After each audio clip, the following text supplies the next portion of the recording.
स्थानीय महाकालेश्वर शिवालय परिवार एवं हिंदू नववर्ष आयोजन समिति की ओर से रविवार को महर्षि निवास पर पहुंचकर पूर्व विधायक अविनेश महर्षि का 11 किलो की माला व दुपट्टे पहनाकर अभिनंदन किया गया। पूर्व विधायक अविनेश महर्षि ने कहा कि इस श्रेय का हकदार मैं नहीं हूं, अपितु रतनगढ़ का प्रत्येक नागरिक है।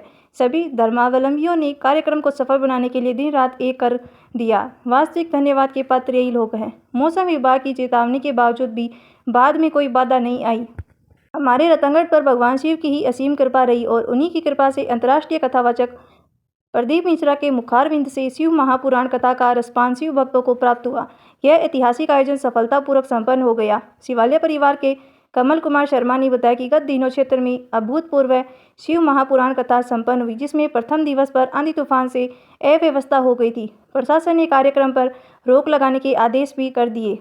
उस स्थिति में पूर्व विधायक अविनेश महर्षि ने जिम्मेदारी लेते हुए सभी प्रशासनिक अधिकारियों से बातचीत कर अनुमति दिलवाई। कथा सुचारू रूप से संचालित की सकी।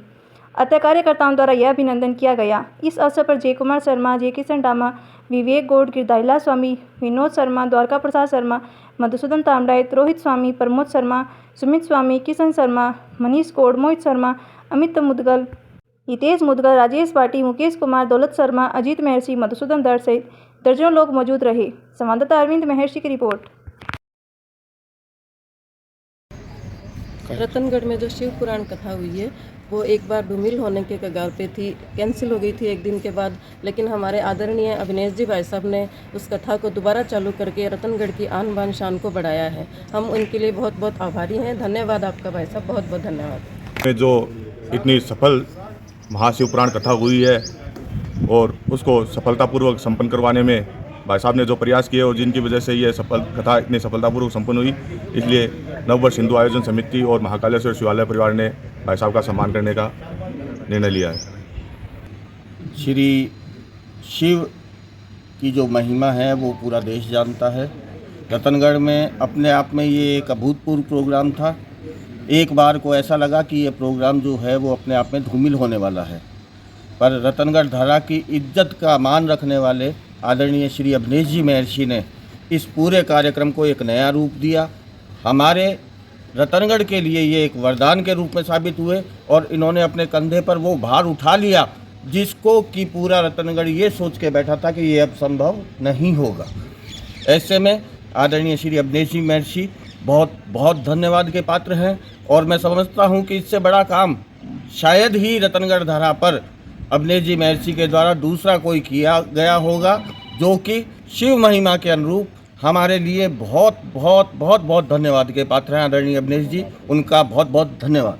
थी वो कुछ कारणों से एक बार रुकावट उसमें हो गई थी, उसको पुनः वापस चालू करने के लिए श्रीमान अविनेश जी महर्षि एक संकट मोचन हनुमान के रूप में काम किया।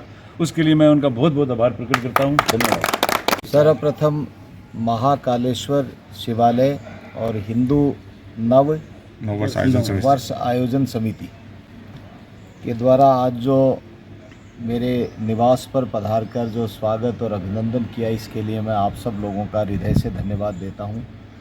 हालांकि ये सारा श्रेय जो आप लोगों ने मुझे दिया, मैं पूरे श्रेय का हकदार नहीं हूं। मैं तो आप लोगों के कारण ही हूं जो कुछ भी हूं। ये हमारे रतनगढ़ की इज्जत का सवाल था। डोंगरे जी महाराज और राम सुखदास जी महाराज के आयोजन के बाद में कोई बड़ा आयोजन इस धार्मिक नगरी रतनगढ़ में नहीं हो पाया था।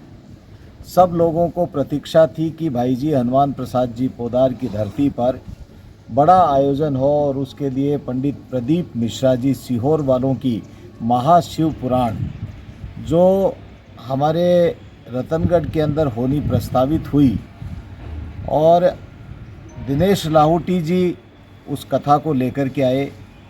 सबसे पहले तो मैं उनका और उनके परिवार का धन्यवाद देता हूं, जिनके कारण ये कथा मिली। उसके बाद में रतनगढ़ के प्रत्येक, चाहे कोई सामाजिक संस्था हो, धार्मिक संस्था हो या धर्मपरायण लोग हों, उन सब लोगों ने मिलकर के इस कथा को सफल कराने का बीड़ा उठाया।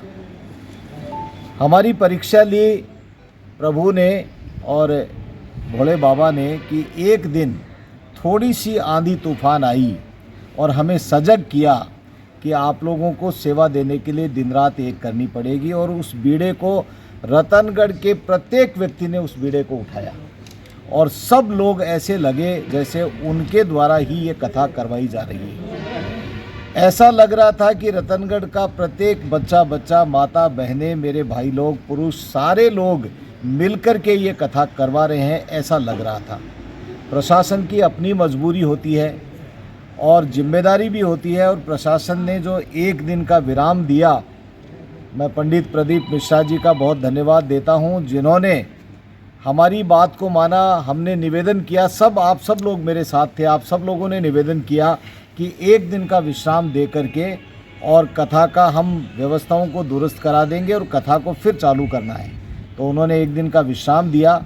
प्रशासन का बहुत धन्यवाद देता हूं, माननीय कलेक्टर साहब का और उनके एसडीएम साहब, तहसीलदार साहब, सीआई साहब, डिप्टी साहब, एडिशनल साहब, एसपी साहब, सब लोगों का मैं हृदय से धन्यवाद देता हूं। चाहे पीडब्ल्यूडी के अधिकारी हों, चाहे पीएचईडी के अधिकारी हों, सब लोगों ने बहुत सकारात्मक भूमिका निभाई और एक दिन पूरे आप सब लोगों ने उन व्यवस्थाओं को दुरुस्त करवाया और दुरुस्त करवाने के बाद में कथा का फिर आयोजन हुआ। इसके लिए रतनगढ़ के हर व्यक्ति को मैं धन्यवाद देना चाहता हूं। हर व्यक्ति इसके अंदर अपनी भूमिका निभा रहा था। मैं देख रहा था छोटे छोटे बच्चे जिस तरह से सेवा कर रहे थे, आप सारे लोग जिस तरह से मिलकर के काम कर रहे थे, मुझे पक्का विश्वास हो गया था कि ये कथा सफल होगी और इसके अंदर किसी तरह का कोई विघ्न नहीं आएगा। हमें सबसे बड़ा जो हमें डर लग रहा था कि डोम जो है वो यदि गिर जाए तो कोई कैजुअलिटी नहीं हो जाए, क्योंकि डोम भारी होता है और उसके ऊपर संकट यदि उसके अंदर वो गिरता है तो काफ़ी नुकसान होता है। तो उसके लिए जो हाइड्रो हमने 6 खड़ी की और कितनी भी आंधी तूफान आ जाए लेकिन वो उनको होल्ड कर लेगी, तो उसके बाद में उसको गिरने नहीं देंगे। तो बाकी तो कोई ऐसी दिक्कत थी नहीं, आप सब लोगों को मालूम है। लेकिन भगवान भोलेनाथ ने बड़ी कृपा की। पहले दिन मौसम विभाग बता रहा था कि कल और परसों और ज़्यादा आंधी आएगी, तेज़ अंधड़ आएगा और स्पीड भी जो है वो 60 से 70 की स्पीड बता रहे थे, जो बहुत ज़्यादा स्पीड होती है। लेकिन भोलेनाथ की कृपा देखिए, उस दिन के बाद में एक थोड़ी सी हवा भी नहीं चली, ये बहुत बड़ी बात है। तो मैं आप सब लोगों का हृदय से धन्यवाद देता हूँ। उसके बाद में कथा हुई, 7 दिन की कथा संपन्न हुई और रतनगढ़ जो धार्मिक नगरी है, जो छोटी काशी के रूप में जानी जाती है, जिसकी प्रतिष्ठा पूरे देश में है, पूरे विश्व के अंदर 272 देशों के अंदर आस्था चैनल के माध्यम से ये कथा देखी जाती है। 272 देशों में रहने वाले लोगों की नज़रें लगी हुई थी रतनगढ़ की कथा के ऊपर और प्रशासन ने इजाज़त दी, आप सब लोगों ने सहयोग किया और ऐसा लग रहा था मुझे, मैं रात को कई बार 1:30-2 बजे तक भी जाकर के देख के आता था। माताएं बहनें पंडाल के अंदर 20-20, 25-25 हज़ार बहनें वहाँ पर रात को रात्रि विश्राम करती थी और डोम में जगह जब नहीं मिलती थी तो साइड के अंदर खुले में टीले के ऊपर भी वो सोती हुई मुझे दिखाई देती थी। वहाँ पर गर्मी के मौसम में सर्प भी निकलते हैं, बिच्छू भी होते हैं और जंगली जानवर भी होते हैं, लेकिन किसी ने कोई भी किसी तरह की तकलीफ़ नहीं हुई, क्योंकि ये बाबा हमारी रक्षा कर रहे थे, भोलेनाथ हमारी रक्षा कर रहे थे। तो रतनगढ़ के लोगों को सबको बहुत बहुत धन्यवाद देता हूँ। प्रशासन को धन्यवाद, पत्रकार बंधुओं का धन्यवाद और विशेष रूप से आप सब लोगों का धन्यवाद जिन्होंने धार्मिक आयोजन के अंदर अपनी भूमिका निभाई। मैं फिर एक बार इन मालाओं के हकदार, इन दुपट्टों के हकदार तो आप सारे लोग हो। मेरा मन करता है कि जितने लोग जो इस आयोजन समिति के अलावा जितने लोगों ने इस आयोजन के अंदर अपनी भूमिका निभाई, भगवान भोलेनाथ ऐसी कृपा करें कि हम सब लोग एक लिस्ट बनाएं, लिस्ट बना करके उन सब लोगों को सम्मानित करें। शंकर भगवान की जय हो। एक आयोजन, मेरी प्रार्थना है कि आप लिस्ट बनाइए, एक बहुत अपन आयोजन करके उन सब लोगों को सम्मानित करें कि आप सब लोगों ने अपने घर बार को 7 दिन के लिए त्याग करके जिस तरह से देश विदेश से और पूरे हिंदुस्तान भर से आए हुए लोगों की सेवा आप लोगों ने की, निश्चित रूप से आप लोगों ने इस रतनगढ़ की प्रतिष्ठा को बढ़ाया है, इस मान और सम्मान की रक्षा की है। इसलिए मैं आप सब लोगों का हृदय से धन्यवाद देता हूँ। बहुत बहुत धन्यवाद।